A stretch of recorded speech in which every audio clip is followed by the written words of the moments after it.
যে বিষয়টি নিয়ে আজকে আপনাদের সামনে আলোকপাত করব সেটি হলো বিজেপির দলীয় কোন্দল। এটা কি তৃণমূলকে বাড়তি অক্সিজেন যোগাবে? কেন আমরা আজকে এই কথা বলছি? 2026 হতে আর এক বছরও বাকি নেই, অথচ বিজেপি একটা রাজনৈতিক দল, সে নাকি বিরোধী পক্ষ, তাদের মধ্যে কিন্তু প্রচণ্ড বিভাজন এবং দলীয় কোন্দলে দীর্ণ একেবারে দল।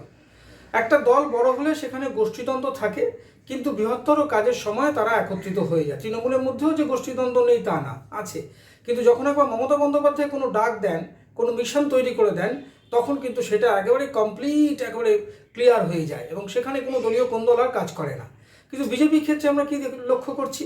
সেখানে দিলীপ ঘোষ, সুকান্ত মজুমদার, শুভেন্দু অধিকারী, আরও অন্যান্য নেতারা, সৌমিত্র খান, এরা কি করছে? এক একজন এক একটা লাইনে চলছে। কোনটা বিজেপির লাইন বোঝা খুব মুশকিল। আমরা এর আগেও দেখেছি এরকম একটা ডিস্ট্রয়িং ফোর্স হিসেবে কাজ করছে। কীরকম?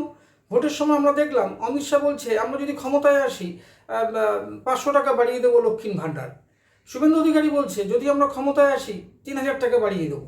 সুকান্ত মজুমদার বলছে দলীয় সিদ্ধান্ত নয় এটা। তাহলে এটা কোনো একটা দলের লক্ষণ হতে পারে? আপনারা বারবার ভুলে যাচ্ছেন যে 2026-এর মূল কাণ্ডারি কিন্তু সেই আবার মমতা বন্দ্যোপাধ্যায়, যে নামটাই যথেষ্ট হয়ে গেছে এখন। এত বড় একটা ফোর্সকে, সিপিএমের মতো এত বড় একটা ফোর্সকে হারিয়ে দেওয়ার ক্ষমতা রাখলেন যেই ভদ্রমহিলা।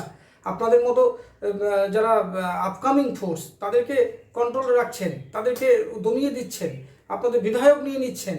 কই আপনারা কিন্তু সেভাবে সংঘবদ্ধ হতে পারছেন কি? একটা রাজনৈতিক বিশ্লেষণ যদি করা যায় তাহলে দেখা যাবে যে বিজেপির যে অবস্থা বর্তমানে পশ্চিমবাংলার ক্ষেত্রে, সেটা দেখা যাচ্ছে একেবারে ক্ষয়িষ্ণু একটা অবস্থা হয়ে যাচ্ছে। অথচ এই বিজেপির কিন্তু একটা সম্ভাবনা এসেছিল, কিন্তু সেই সম্ভাবনাটা দিলীপ ঘোষ যখন সভাপতি ছিলেন, আপনি স্বীকার করুন বা নাই করুন, তখন কিন্তু বিজেপির মধ্যে একটা অত্যন্ত একটা উন্মাদনা, বিজেপিতে ভর্তি হওয়ার ইচ্ছা, এবং বিজেপিকে ভোট পার্সেন্ট বা 40%-এর উপরে চলে গেছিল বিজেপি ভোট পার্সেন্টেজ। কিন্তু আমরা দিনে দিনে কী দেখলাম? সেটা সুকান্ত মজুমদারের হাত ধুয়ে হোক বা তৃণমূল থেকে শুভেন্দু অধিকারী যাওয়ার পর থেকেই হোক, কোথাও গিয়ে একটা যেন বিজেপির সময়টা যেন ঠিক ভালো যাচ্ছে না। তারা অনেক চেষ্টা করছে, বিভিন্ন নন ইস্যুকে ইস্যু করার চেষ্টা করলেও মমতা বন্দ্যোপাধ্যায়ের কৌশলের কাজে সবাই একেবারে পরাস্ত হচ্ছে। এটা কিন্তু একটা রাজনীতিতে খুবই দুর্ভাগ্যজনক। কারণ যেখানে একটা আজকে এই অবস্থা দাঁড়িয়ে পশ্চিমবাংলা, সেই অর্থে কোনো বিরোধী দলই নেই। মমতা বন্দ্যোপাধ্যায় শাসক, মমতা বন্দ্যোপাধ্যায় বিরোধী। মমতা বন্দ্যোপাধ্যায় কোনো কোনো সভাতে বলেন আমাদের ভুল হয়েছিল, আমাদের এগুলো ত্রুটি হয়েছে, আবার আমাদেরই সংশোধন করতে হবে। কুণাল ঘোষ বলেছেন যে তৃণমূলের বিকল্প হচ্ছে উন্নততর তৃণমূল। তার মানে বুঝতে পারছেন কোথায় এটা দাঁড়াচ্ছে গিয়ে? এই কারণটা কি? এই কারণ হচ্ছে বিজেপি কখনো একটা ইউনাইটেড ফোর্স হিসাবে লড়তে পারছে না। বিজেপি ইউনাইটেড ফোর্স হিসেবে তখনই লড়তে পারবে যখন সিনিয়র জুনিয়র সবাই মিলে একত্রিত হয়ে কাঁধে কাঁধ দিয়ে লড়াই করবে। আপনি দেখুন যখন কোনো মিছিল হয় তৃণমূলের, আপনি কিন্তু দেখবেন অভিষেক বন্দ্যোপাধ্যায়, মমতা বন্দ্যোপাধ্যায়ের নির্দেশে সৌগত রায়, মদন মিত্র, সবাই একসাথে মিছিল করছে, মিটিং করছে।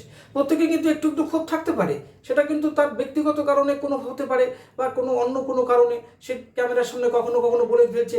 কিন্তু যখনই একটা বৃহত্তর মিশনের ডাক দেওয়া হচ্ছে, তখন কিন্তু সমস্ত বিক্ষুব্ধ হোক বা তারা পক্ষে সমস্তরা একত্রিত হয়ে তৃণমূলে কাজ করছে।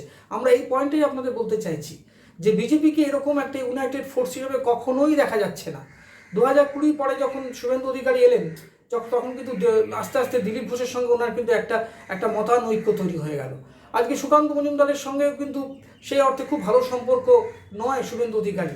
কিছুদিন আগে আপনারা শুনেছেন যখন একটা দলীয় মিটিং হয়, তখন কিন্তু বললেন সুকান্ত মজুমদারকে ব্যঙ্গ করে যে উনি ব্যস্ত মানুষ, উনি তাই আসতে পারেন না। আবার শুভেন্দু অধিকারী পাল্টা কি বললেন যে এটা উনি বলেছেন, উনিই বলতে পারবেন, আমার অন্য কাজ আছে, আমি ওখানটায় যেতে পারিনি, আমি সংগঠন দেখি না। এই সমস্ত কথা বলে কোথাও কি তৃণমূলেরই বাড়তি সুবিধা হয়ে যাচ্ছে নাকি? তৃণমূল একটা বড় প্লেয়ার, মমতা বন্দ্যোপাধ্যায় তার বড় ক্যাপ্টেন, আজকে সেই জায়গায় দাঁড়িয়ে ওরা অ্যাডভান্টেজে রয়েছে, আর আপনারা কি করছেন? আরও তাদেরকে অ্যাডভান্টেজে ঠেলে দিচ্ছেন। এটা কি করে, কেন করছেন? বিরোধী পক্ষ হয়ে আপনারা কি জানেন না যে সরকারকে যদি নাস্তানাবুদ করতে না পারেন এবং তার প্রোডাক্টিভ ক্রিটিসিজম না করতে পারেন, তবে কিন্তু আপনাদের মানুষের মন জয় করতে পারবেন না। যে কোনো একটা ইস্যুতে আপনারা রামনবমীতে বেরিয়ে পড়ছেন, কখনো হিন্দু হিন্দু করছেন।